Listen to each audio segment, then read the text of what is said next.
नमस्कार, स्वागत है सभी दर्शकों का ट्रू मीडिया ज्योतिष विज्ञान में।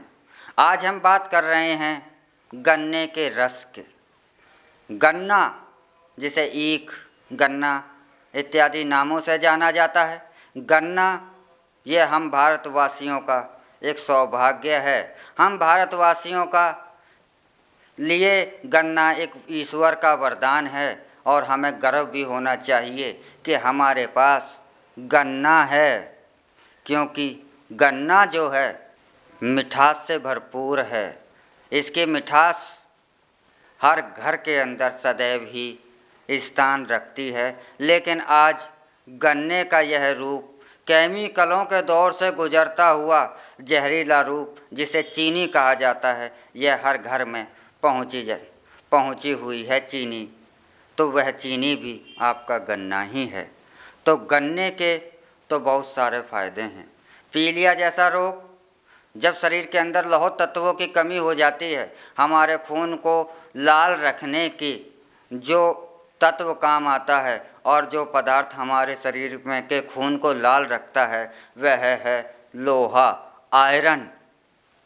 आज जब भी आपको आयरन की कमी होती है, महंगी महंगी टॉनिकें दी जाती हैं, महंगी महंगी दवाइयाँ दी जाती हैं, लेकिन आयरन सबसे ज़्यादा कहाँ है?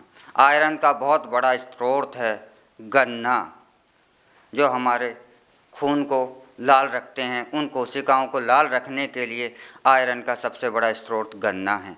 गन्ना सत्यनारायण भगवान विष्णु की पूजा में भी बहुत ज़्यादा इस्तेमाल किया जाता है। गन्ने के ढेरों फायदे हैं। गन्ना पेट के लिए भी लाभकारी है। गन्ना गले के लिए जो कफ उत्पन्न होता है, कफ के जो रोग होते हैं, इन रोगों को भी ख़त्म करने में गन्ने का बहुत ज़्यादा महत्व होता है। और पेट के अंदर गैस, अपच, कब्ज जैसे रोगों को अगर ख़त्म किया जा सकता है तो गन्ने के द्वारा से, गन्ने का ही रस को जब जमा दिया जाता है तो उसको कहा जाता है गुड़।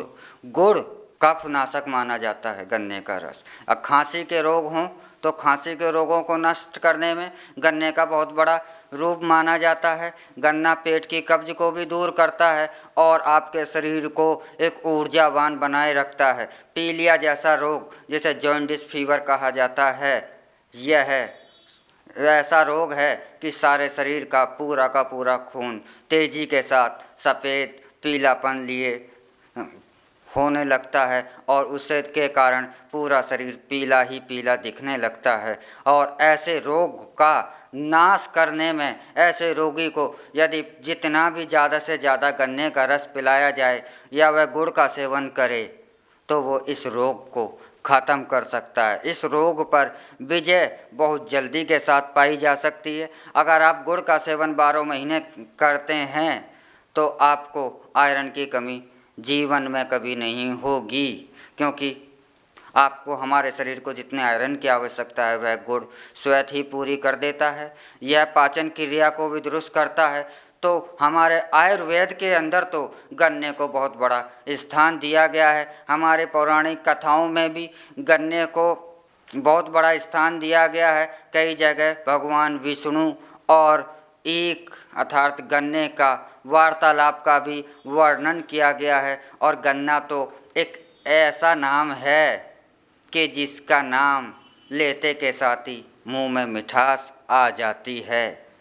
तो हमारे पास तो गन्ना है और एक तरफ हम अंग्रेज हैं, वह पाश्चात्य संस्कृति है, उनके पास गन्ना नहीं। तो उन्होंने इस गन्ने को ही लंबे समय तक रखने के लिए और इसको केमिकलों के दौर से गुजार कर चीनी उन्होंने निर्माण कर लिया, क्योंकि चीनी खाना तो उनकी मजबूरी है और चीनी खाना हमारी मूर्खता है। क्योंकि हमारे पास जब गन्ना है, शुद्ध है, हमारी सारी मिठास को पूरा कर सकता है। शुगर जैसी बीमारी में भी एक बार को आप गुड़ का सेवन कर सकते हैं। गुड़ नुकसानदेह नहीं होगा, लेकिन चीनी नुकसानदेह होगी।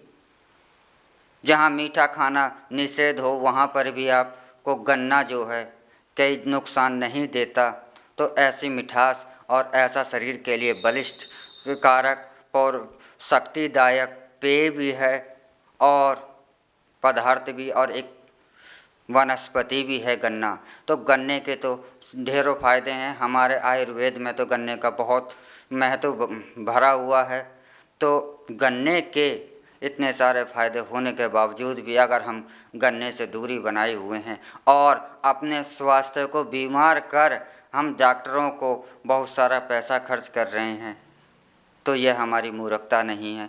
तो क्या है कि गन्ना हमारे पास होने के बाद भी हम यदि चीनी का सेवन करते हैं और चीनी का हम सेवन करते हैं तो केमिकलों को ही हम अपने शरीर में ले जा रहे हैं। तो गन्ने का हमारे आयुर्वेद में और हमारे स्वास्थ्य के लिए बहुत ही ज़्यादा लाभ हैं। इसीलिए गन्ना तो हमारे लिए बहुत ही महत्वपूर्ण औषधि है और गन्ना ईश्वर का वरदान है। हम सनातन धर्म के लोगों के लिए, हम भारत के निवासियों के लिए, हम भारतवासियों के लिए।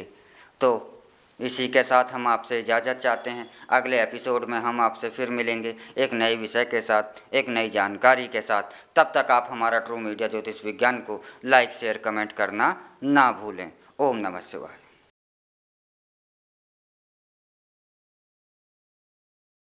अगर आप ये वीडियो YouTube पर देख रहे हैं तो हमारे चैनल को सब्सक्राइब करें और बेल आइकन को दबाना ना भूलें। अगर आप Facebook पर ये वीडियो देख रहे हैं तो हमारे पेज को लाइक करें।